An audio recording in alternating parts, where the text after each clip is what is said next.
Serangan jarak nol dilakukan Hamas terhadap tentara IDF di medan konflik Gaza Selatan. Dilaporkan adanya pertemuan tatap muka hingga tembakan dari penembak jitu sekaligus pembunuhan komandan tank Merkava 4. Mengutip Palestine Chronicle pada 21 Agustus, hal ini diumumkan oleh Brigade Al-Qassam sayap militer Hamas pada 20 Agustus 2025.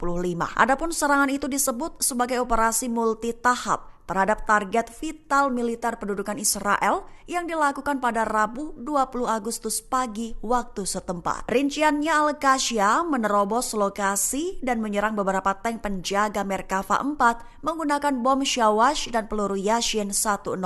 Juga menargetkan rumah-rumah tempat tentara Israel dibentengi dengan peluru anti-benteng, senjata ringan, dan granat. Di saat proses masuknya ke rumah tersebut, Al-Qassam membunuh beberapa tentara Israel dari jarak dekat, sekaligus berhasil melukai seorang komandan tank Merkava 4 dengan tembakan penembak jitu. Lantas, demi mengamankan jalur mundur mereka, Al-Qassam menembaki area di sekitar operasi dengan mortir untuk menghentikan bala bantuan. Saat pasukan penyelamat Israel tiba, seorang pengebom bunuh diri meledakkan dirinya di antara para prajurit yang menyebabkan lebih banyak korban. Al-Qassam mengonfirmasi bahwa serangan itu berlangsung selama beberapa jam dan mereka menyaksikan helikopter Israel mengevakuasi korban luka.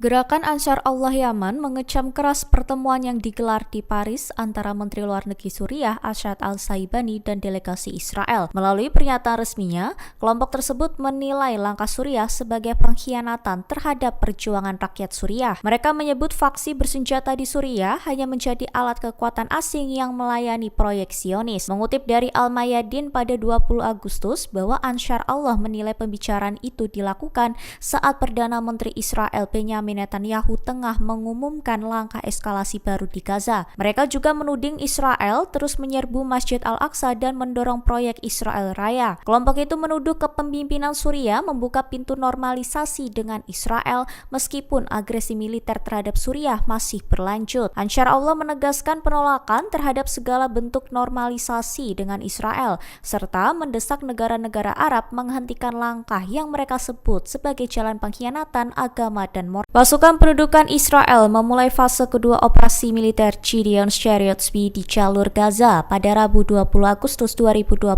Operasi ini menjadi manuver darat utama setelah serangan udara sebelumnya menewaskan ratusan warga Palestina hingga melemahkan layanan kesehatan di Gaza. Mengutip dari Tribun News bahwa dukungan serangan udara, Israel menargetkan wilayah selatan dan utara Gaza. Juru bicara IDF menyebut divisi ke-162 telah bergerak dari Jabalia di barat laut sebagai bagian dari rencana memperketat pengepungan kota Gaza. Operasi ini diperkirakan bisa berlangsung lama, tetapi dapat dihentikan bila ada keputusan politik. Manuver melibatkan unit wajib militer yang didukung 133.000 tentara cadangan. Otoritas pendudukan Israel juga memperingatkan pemukim di sekitar lokasi pengungsian Gaza tentang potensi ledakan dan tembakan artileri. Operasi Gideon's Chariots dinilai sebagai bagian dari rencana pembersihan etnis terhadap penduduk Gaza. Strategi ini bertujuan mengurangi populasi kota melalui pengepungan, penghancuran, dan pemindahan paksa.